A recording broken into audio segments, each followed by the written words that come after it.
Hey guys, welcome back to Throwing Wrenches Garage. I'm Tom. And I'm Declan. And Declan is back here with me in the chilly garage. Yeah. And we're going to be working on...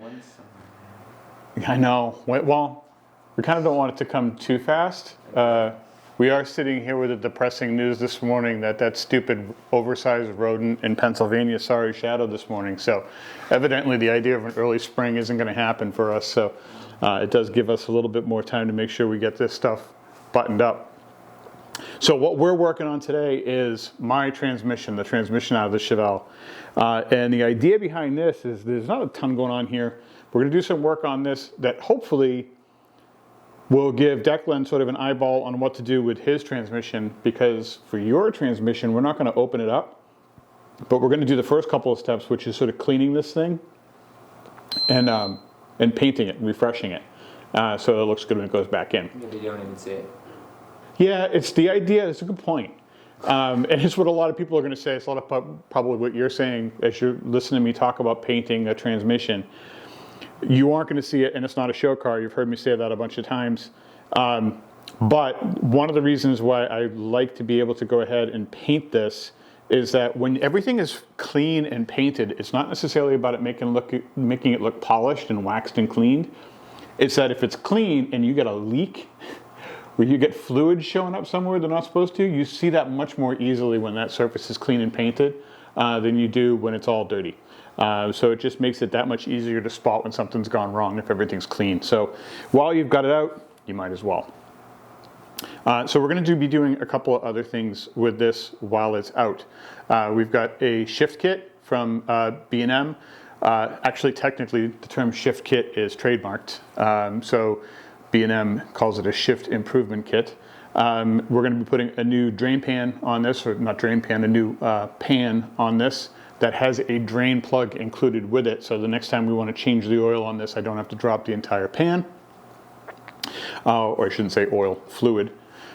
And then we're going to be making sure that we get this thing cleaned up and painted. So that may not all happen today, but we're going to try to get a huge chunk of that done today if we can. The biggest thing of that being putting in the shift kit. So the interesting story behind this, for anybody else who's watching, is that when they were making automatic transmissions, particularly in the 60s and 70s, motorheads weren't buying automatic transmissions. They sort of referred to them as slush boxes. And the reason that they did is the people who were buying the automatics were older people who wanted comfortable rides and they didn't want to shift anymore. So what the engineers did was we designed that fluid path in here and the shifting capability of this so that it sort of rode two gears at once, so that your shifts were really smooth, but it also wasted a lot of energy. So you're kind of like in two gears at once for a while, and you're sort of burning up the clutch packs in there as you do that. So it means that as the car drives and it goes from first to second gear, you don't really notice it. It's nice and smooth, but it's also kind of inefficient. So what a lot of guys will do is put in shift kits into these things, and it'll help you get crisper shifts. So it takes away some of that slush box feel, and it makes the shift between first and second and third a lot harder. So you're going to feel that more pronounced shift. You lose some of that wasted energy and heat that gets produced through those sloppy shifts. And so we're going to put in that shift kit, which for all intents and purposes should be pretty easy. Pay attention, kids. That's what we call foreshadowing. I found another can of that in the cabinet. So we're going to spray this sucker down, and then we are going to, as quickly as humanly possible, trot this thing outside and hose it off. It's about 20 degrees outside, so we're not looking forward to that piece. And then once we do that, we'll bring it back inside, throw it up on a card table in here, folding table, and we'll do the shift kit work. Sound like a plan? I guess. All right. Any questions? No. Other than, like, what have I gotten you into? Yeah. All right, let's get to this.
All right, so here we have it. We just took a couple of minutes to clean up basically a crime scene because when we flipped this thing over to get it onto the table, there was ATF everywhere, sort of unavoidable. We knew that was going to happen, even though a lot of ATF came out of this already. These things hold so much ATF. I swear half the weight of these things when you're moving them around is actually ATF. If you get them really actual dry, I'm convinced they're 18 pounds. Might be. So now it's time for us to put in the shift kit. So Declan took it out of the box, but this is box the shift kit came in. This is the B&M Shift Improver Kit. So this proudly proclaims that it's 2 shift kits in one. This is pretty much a mild shift kit, guys. So this is not a crazy drag racing shift kit. This isn't an over the top like level 2 or level 3 stage kit. This is pretty mild. So they advertise this as a 2-stage. Stage 1 is for RV and heavy duty. 1 is for street strip. So basically, if you bought this kit, you're either using it to put into like a truck that you're going to be towing with, or you're putting it into like a muscle car, like we are, a street car that you want to be able to have better, quicker, more pronounced shifts. And so what they give you in that, show them Vanna. You get this, it's a pretty simple kit. So what you're getting in this, and I don't want to take it all out yet, you do get a bit because you are going to have to drill holes. Yep. And you get a couple of new plates. These are going to make more sense, I promise. You get a new gasket for your oil filter, not for your transmission fluid filter. Interestingly, they don't give you a filter, but we do have a new Wix filter to go in that I got separately. And then you've got your new valve plate plus new gaskets for that. These go in there like a sandwich that we're going to be putting together. So we're going to follow the instructions on this bad boy, sort of step by step. We'll film ourselves while we do these instructions step by step, and then we won't edit out the mistakes, but we'll edit out the stuff that's painful to watch. How's that? Oh, We'll leave the mistakes, but we'll edit out the boring. We also got, because you guys can see, this pan has seen better days. So what I was experiencing was some leaks on this thing in its later days. She was starting to seep a little bit out of the bottom. And it was actually seeping out from around the pan. This is just a stamped sheet metal pan. And so I decided it would make more sense to replace this pan along with the gasket when we do this job. And so I went ahead and got something from Speedway Motors. why are you wiping it if you're going to replace it? I was actually wiping it to see if I could find numbers, but I'll get to that in a minute. And they gave us a nice new rubber gasket, which is better than the cork gasket that they give you with the shift kit. Also, all the hardware that I'm going to need, so all of the bolts to hold this in place, as well as this nice cast pan. And I like the cast pans a little bit better because they are less subject to warping, but it also has a drain plug. So, part of the challenge, if you've ever changed the ATF on a automatic transmission before, is when you have a standard pan, there is no drain plug. So the only way to change the fluid is to literally remove all these bolts, drop this pan, make a horrific mess, and then replace everything. So at least with this, you've got the opportunity to be able to check your fluid, check it for metal flakes, drain the fluid out, and replace it without making that giant mess. Without wrecking yourself? Yeah, so we're going to do that. All right, so so that's what we're going to be doing today. And what Declan and I were saying, I guess technically on camera, but it's probably not going to make the cut, was that after doing the first clean on this, I had been thinking that I was going to paint this transmission. I don't think I'm going to anymore. It cleans up nice enough that I think all we're going to do is, once we get this done, the shift kit done, I'm just going to go back in here with some carburetor cleaner and wire brushes, and we're just going to clean it up more. and get, to kind of detail it a little bit and get all the grime and gunk off of it. But I don't see any need to spray paint this. It looks pretty good on its own. So I'm not going to go nuts. Why bother? Why waste the paint? So, you want to get started? Yeah.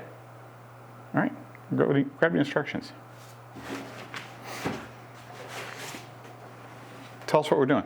Congratulations Ooh, Very first. we've been congratulated. for buying it. Woohoo! First step was buying it. All right, so 2 levels, heavy duty or street strip. This says we should let the vehicle cool for a few hours to make sure we don't burn ourselves on the ATF fluid. That might be a problem. I think we're probably good there. Really Yeah? hot. Yeah, okay.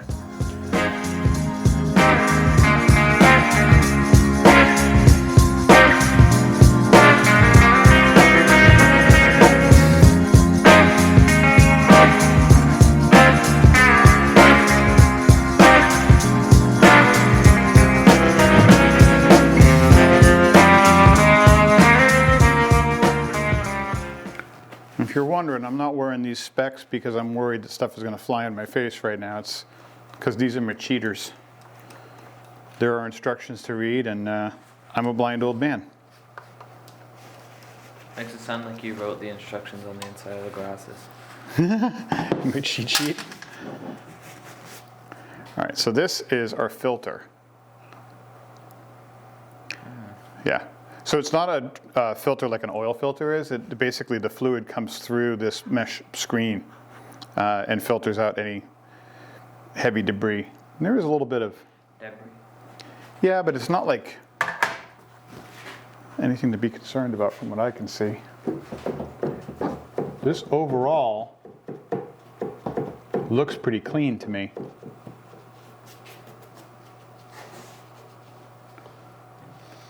So this right here, Declan, this is our shift linkage. So this is what we're shifting back and forth to change the gears manually. So when you shift, that should be in park. So when you shift this, this is pressing this valve body in, and that's what's actually changing the chambers and changing where the fluid goes. How do people think of this? I don't know. I have no idea. I don't know. To me, it's like bordering, I don't know whether to call it genius or madness. Yeah. You went from discovering rock to... Because it's crazy when you start to think about what goes into this and what they've managed to develop. Okay, so what we're going to do here, so this is our kickdown cable. So we need to get this unmounted. And I don't want to take it completely off.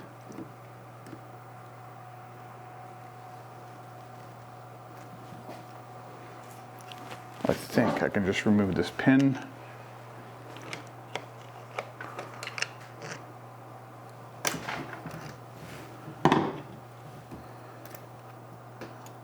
And leave that be.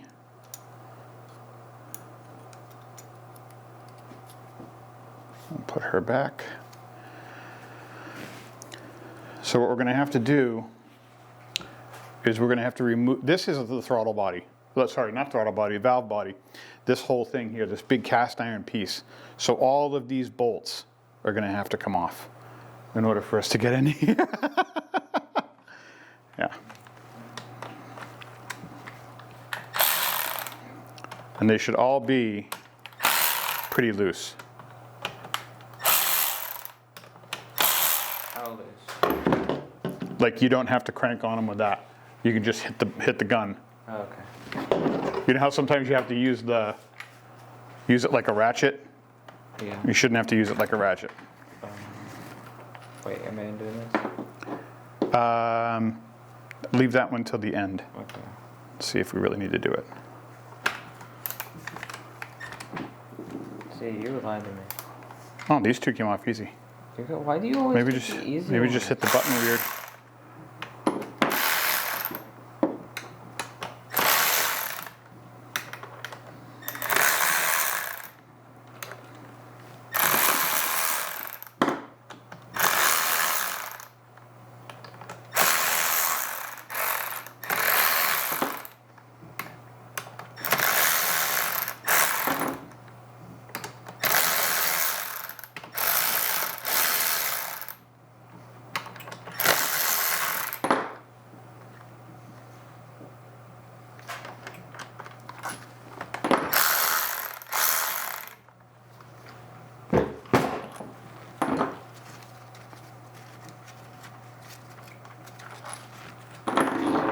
guess it wouldn't hurt to still use it though. Yeah, you can run them all the way up.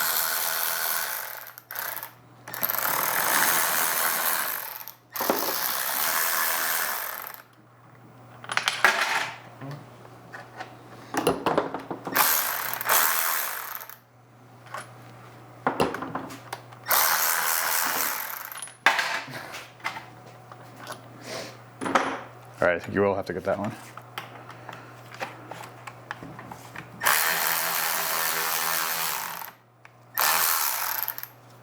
You gotta go more because it's under pressure.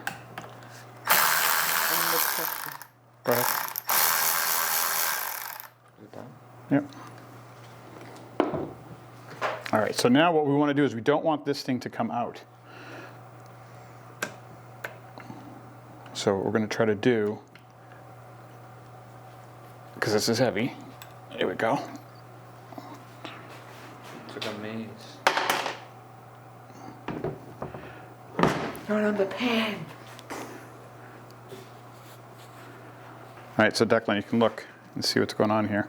So not only is there a labyrinth of, well, tubes and passageways, but you can see all these pins, all these valves. So you can see what would happen if you move this out. See how it's blocking off some passageways and opening up others? Yeah. So as you shift, you're basically opening up some pathways and closing others. And so that is what's sort of telling this thing, shift, don't shift, stay where you are, move. So this is the cast iron body. It doesn't change. And what does change is in here. Are we gonna undo these? Yeah, so, yep, that's the next step. We're gonna take off that plate.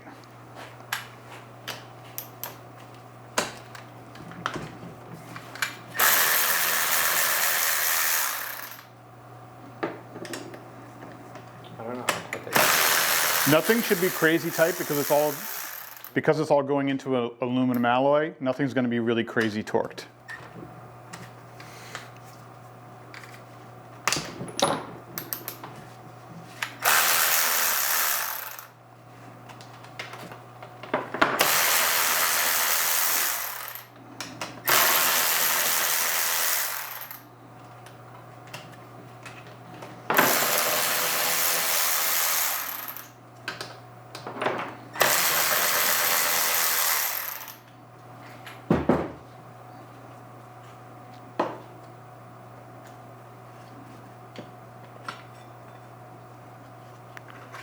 All right, let's put it off to the side.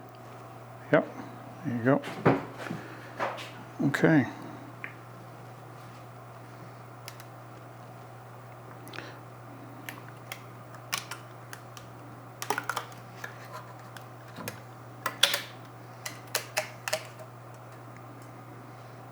Oh, what the heck is that? Yellow. All right, there should be some check balls in here. Do you see them? What? Check balls, little ball bearings. Yeah. How many do you see? 2.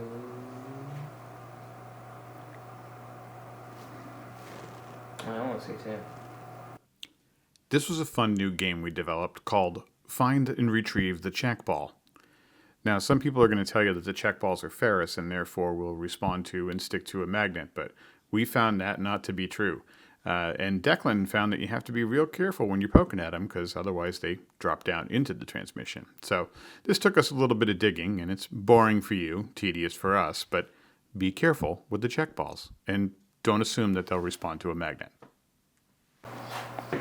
Okay. So we got to clean this and this. Which one do you want to tackle?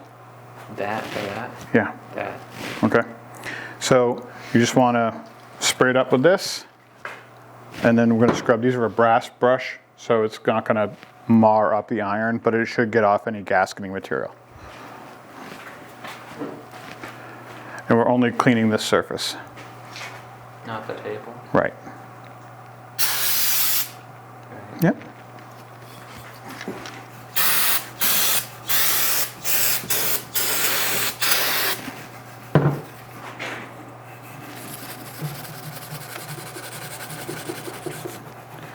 Yeah, you just want to make sure there's no like residual gasket material hanging out on it. So if it looks pretty clean, you're good. Does that look clean? Yeah. And now what we'll do is we'll just hit it with this a last time. The instructions are getting blasted. Good thing we're not keeping them for posterity. You're not gonna. Now, while the new plate that comes with the B&M Okay, we're enlarging the two holes does that look I like just a piece of circled. Swiss cheese and has plenty of holes Straight in it up and already, down. because it No, serves it's two just- different purposes after the heavy-duty application and after the street Since strip. this is my You do transmission, have to drill your I'll own appreciate holes that. for the application that you want to use. The good news is they even give you the drill bit, but you do have to do it yourself. Unfortunately, we didn't expect it. It's a pretty easy process of just marking those two holes between the drill, setting this thing up, one person holding it on the table, That's all she wrote. one person using the drill. Declan was a little chicken to use the drill since this is going into my transmission, so he let me do the honors. And you do want to make sure that you hose this off Yeah, like afterwards that. with some brake clean or Well, the like, just to make sure any That of does those a shavings decent from the job metal of getting don't any get of the metal transferred shavings into off the of this. transmission. All right, I don't know if there's a difference between these two gaskets.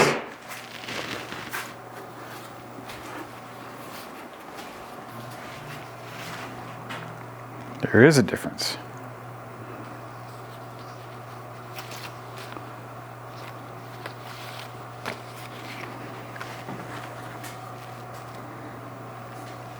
Hold on, Lotus. Are your hands clean? We're in reassembly phase.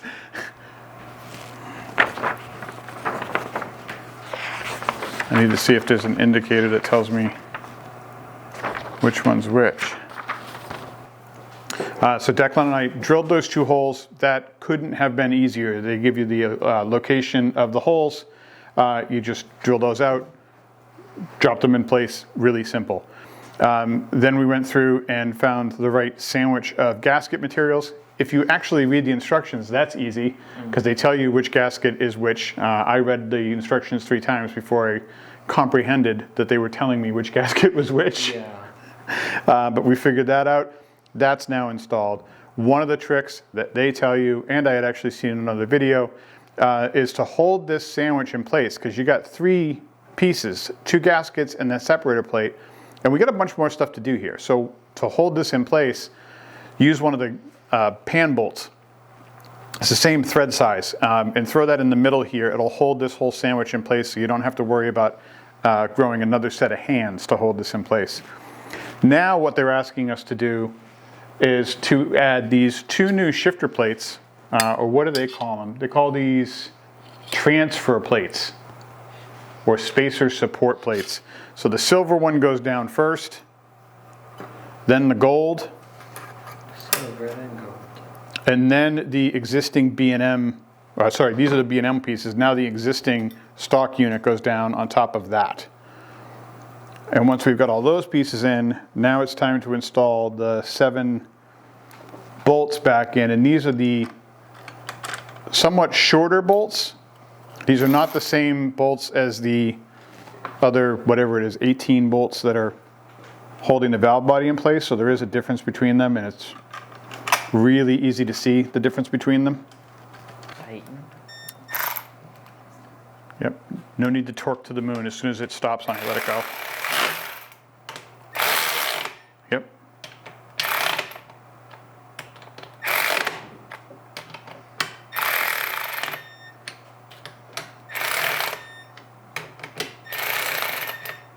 So is it supposed to actually snow tonight?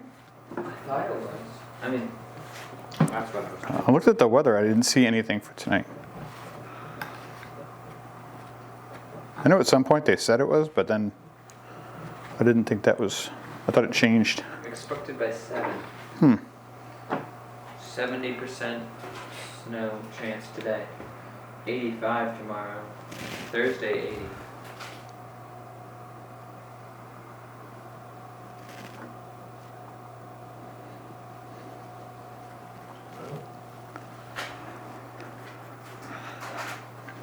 Six to 8 inches of snow.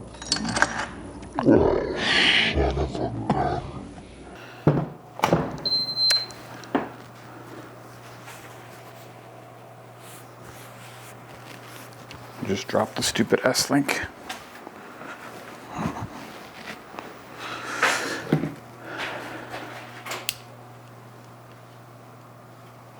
Oh boy. I need you out of the way, please. Oh, that is not good.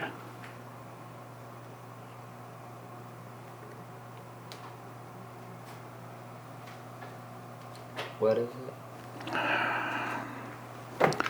It's not so much what it is as it is where it went.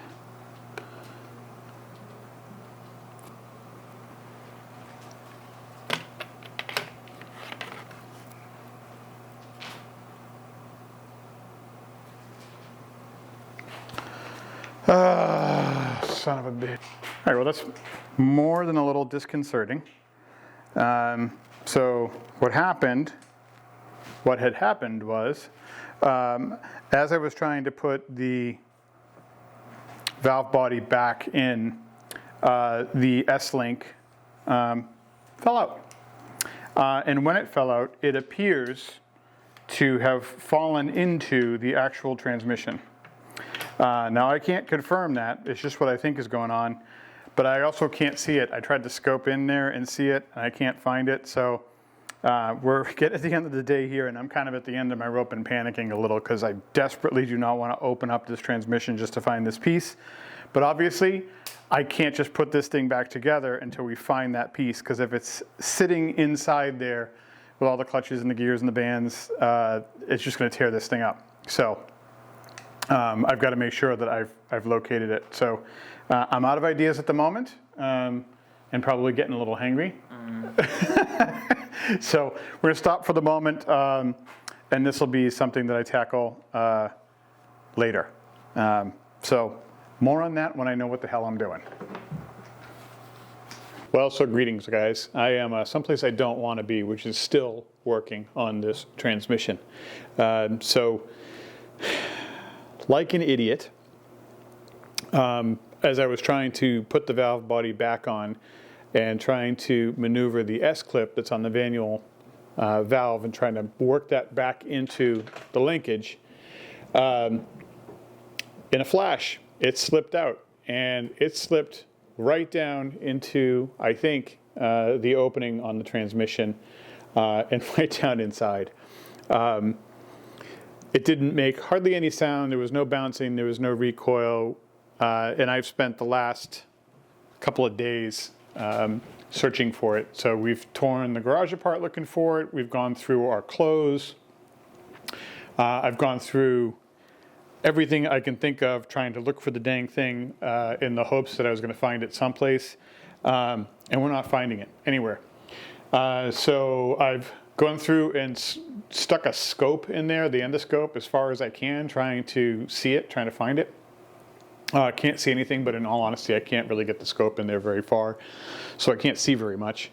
I've tried to play around with a magnet to get it in there. There's just no luck, no joy. I can't get it in there. So that has left me with my last choice, which is not an awesome one, and that is to actually start to take this thing apart. And I'm hoping that all I'm going to do here is to just take the pump off the front of the transmission, and I'm hoping that that's all it's gotten into, that I just have to take the pump out, and that once I do that and slide that out, I'm going to be able to find this thing sitting in there, wedged into something, and I'll just be able to pick it out. But that's what it's gotten down to, and I can guarantee you, once I get it, I don't know what I'm going to do. Well, I'm going to tie a string around it or do something, but I am not letting that thing get lost again. So join me on my journey now. So much fun. So, not that I am normally a master of all that I attempt here, but in this case, this is definitely uncharted territory for me. I have never messed around with the transmission to this extent. I'm more than a little bit nervous about this. Watched a few videos. I wish I could tell you I'm feeling good about it. I'm not. But I don't really have any other choices. My concern is not so much the clip itself. I mean, I can get a new clip. That's not a big worry. It's the concern that this thing is now floating around inside here. And as long as it's floating inside, it's just going to tear stuff up and wreck this transmission. You know, and more than likely, even if this thing worked when I got it back together, it probably wouldn't work for long. So I got to get it out of there. No choice. My biggest fear, to be honest with you, is that I get this thing open, screw something up, and the clip turns out to not be in there. That's kind of my worst fear. That's why I went through and really scanned everything and sort of exhausted all my options to try to find that clip before we got to this point, because I'm just quite fearful of this idea that I'm going to go through all this for nothing.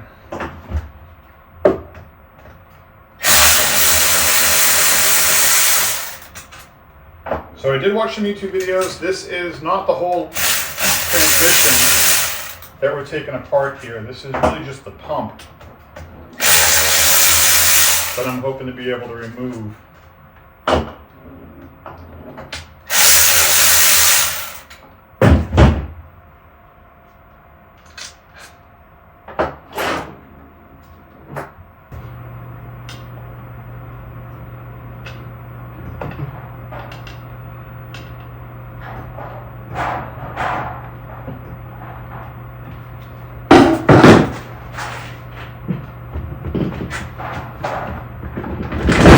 There we go. All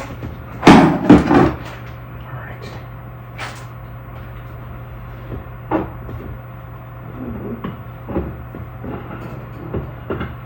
Take this out. Right upside down.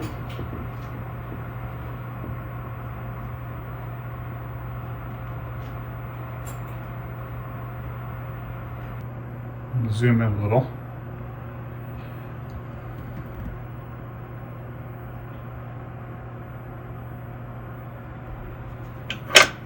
Right here, that's where it went. Get you a little bit of light on the situation. Right in this hole, right here. That's where it went. Went right in there, I believe. That's the only real spot it could have gone. And if you look around here, you can start to see we're starting to get into clutch packs and discs, and that's the problem. So now I've got to be uber careful about what I'm doing here, and make sure that I do things in the proper order, and I'm super careful.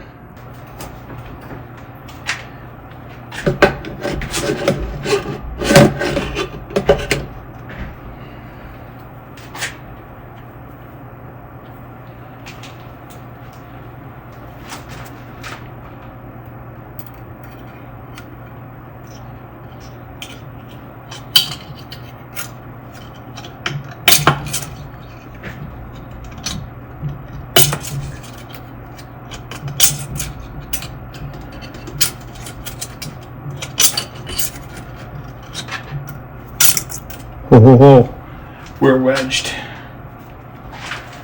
That's not good.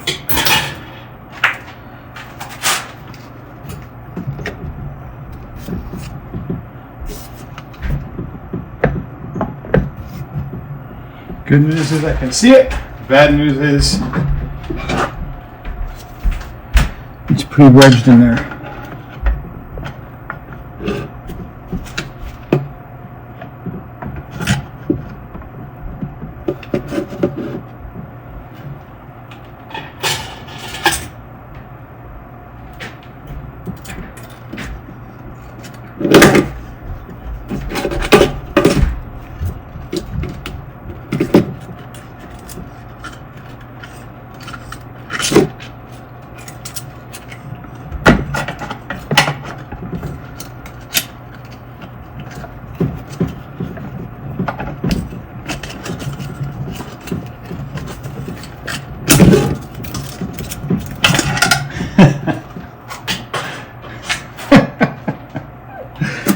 Holy crap.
There it is.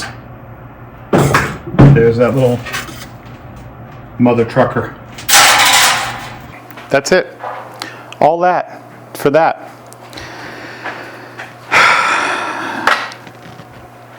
Honestly. Just absolutely mental. Don't lose your S-clip, boys. Don't lose the S-clip.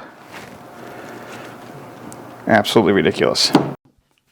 This was the thing that scared me the most about taking the transmission apart. Getting all of these clutch discs and rings back into position once I took them out of the transmission.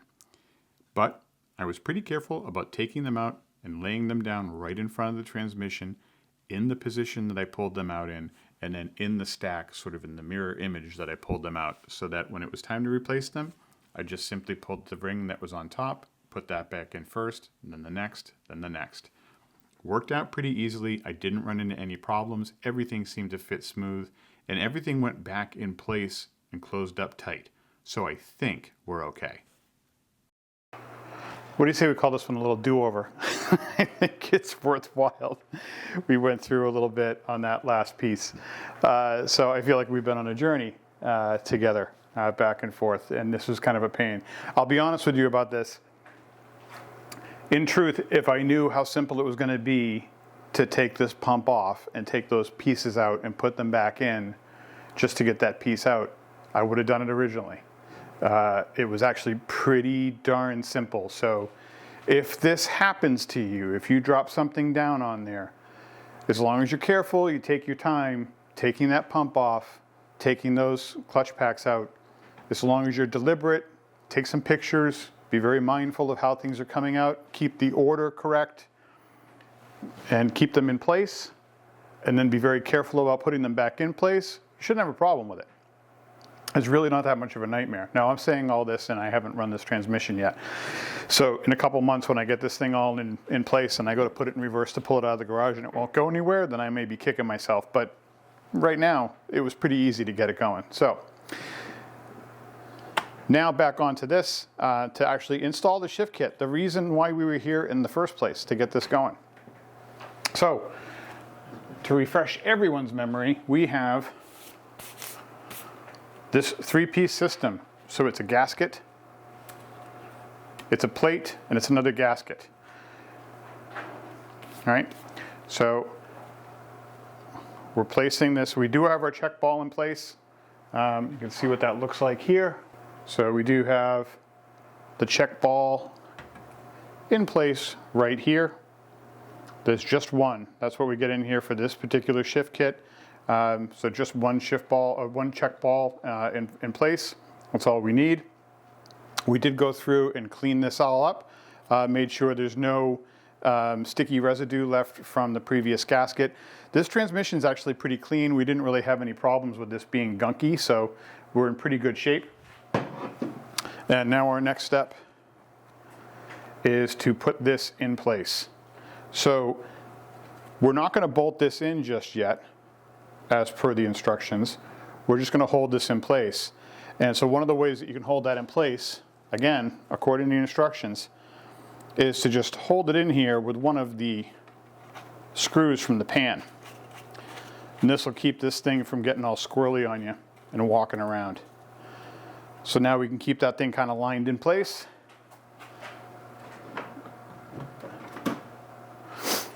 And now we go in here with our plates. And these have to go in a specific order.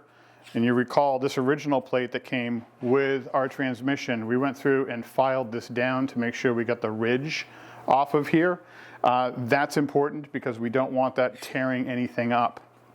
And then these are the two new plates that they gave us with the B&M kit. Very specific. They want the silver plate first, then the gold, and then our existing plate.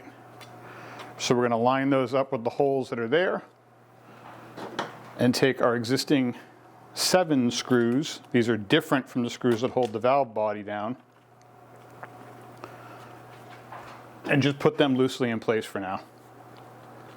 No need to torque them down yet. We just want to get this lined up. And once we get a couple of bolts sort of in opposite corners lined up, this should get our holes in place. And we can throw the rest of these in without too much trouble.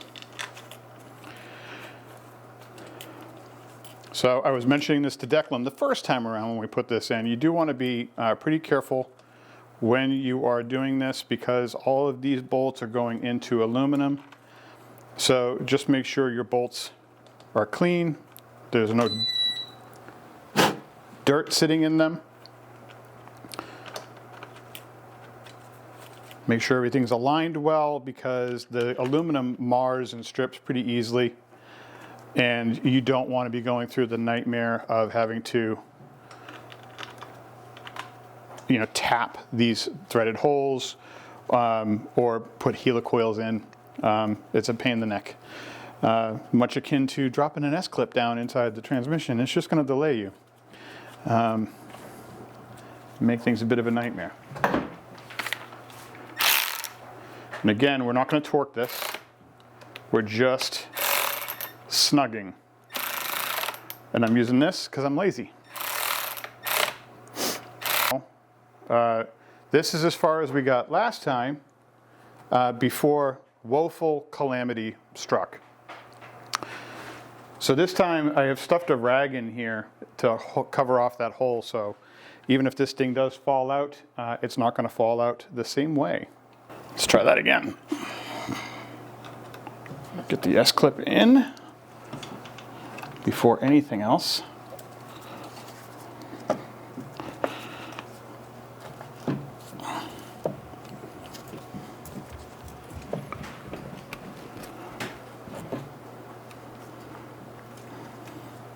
All right.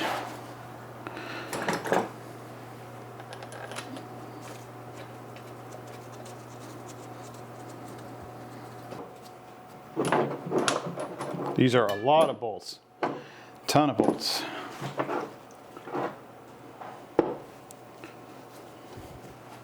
I think it's like 18, something silly.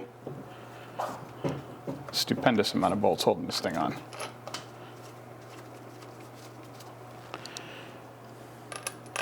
And so we're not going to fight these. We're going to make sure each one of these is going in nice and smooth. And then we'll just alternate between them. Make sure each one goes in nice and smooth. Work them in gently. And then you can't really necessarily do a star pattern, but we'll sort of work from the center out, which is always a pretty good rule of thumb whenever you're trying to get a plate like this down. Shouldn't matter too terribly much because we're not going to torque the snot out of these things. And because this is, a cast valve body, but we still want to be as careful as we can. There's no reason not to practice a little safety, a little precaution.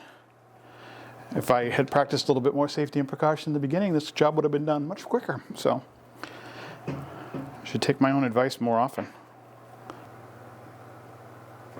All right, so all these bolts are supposed to be torqued down to 100 inch-pounds.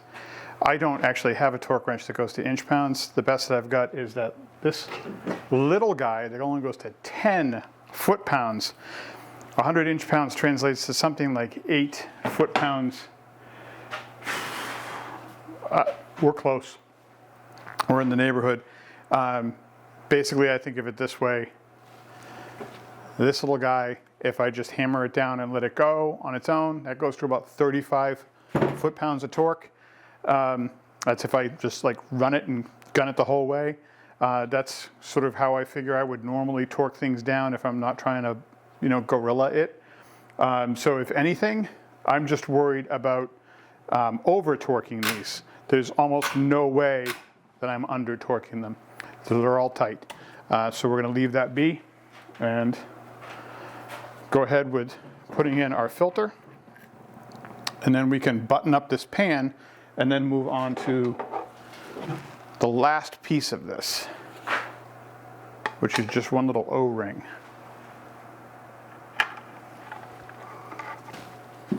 All right, I'm just going to do one little last system check to make sure everything seems to be moving and grooving, which it does.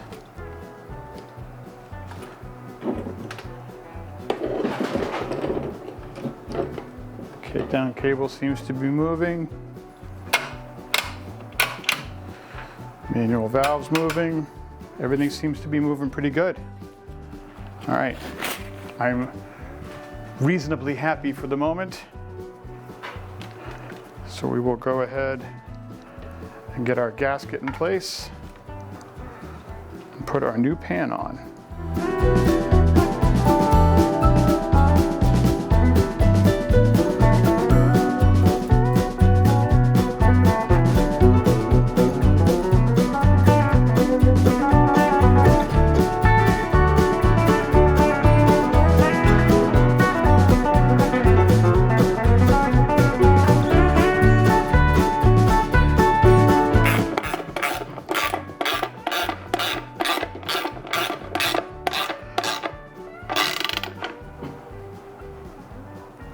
So the nice part about having this little drain plug is that in the future, if I do need to check this fluid or if I need to change this fluid for some reason, which could happen, I don't have to drop this whole pan, which is a bit of a pain, especially when it's underneath the car. So instead, I can just hit this one plug, quick 9/16 bolt, drop that out of there, drain the fluid, check the fluid, seal it back up, fill her up again. So that's a nice little thing to have. That is it. We're done. Shift kit is finished. Realistically, if I did not go through with the crazy escapade of dropping that S-clip, which really, really, really set me back, I would say that this whole thing, with the transmission already out and ready to go, probably a 2-hour job. Probably. And that's just being careful, taking your time, laying your stuff out, and taking this step by step. Not a hard job at all. Messy job, ATF everywhere. So if you have the opportunity to be able to, in some way, shape, or form, make extra sure that you are able to drain every last ounce of fluid out of this thing before you start, then I would advise you do that.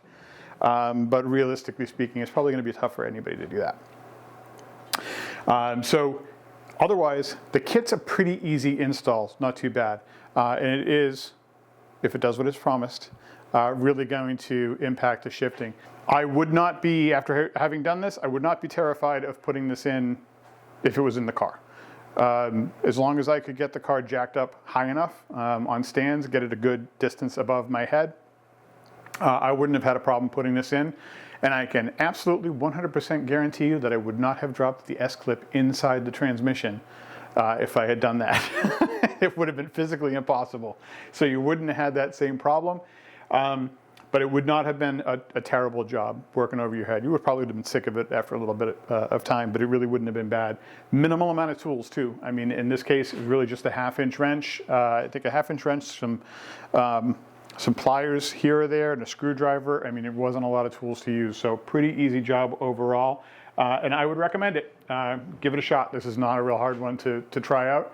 And I was glad that we were able to sort of try this one out and try out cleaning this transmission up as well before we get tackling Declan's, because I really thought we were going to have to spray this thing to get it clean, but it's cleaning up pretty well on its own just from that spraying. So I'll probably come down here a little bit more and hit it again with some carburetor cleaner and a little brush to get the gunk out of the corners. But overall, I think this thing's going to go in just like it looks now, and it's going to be fine. So until next time, guys, I will leave you. I'm not sure what we're working on next weekend, but we'll have something cool. We do have more parts in. There's more stuff in for the motor. We may be changing some seals on that. That might be a good thing for us to jump to next. But until I see you next time, keep on throwing wrenches. Please like and subscribe, and please send in your comments. I love answering them. So we'll talk to you guys soon.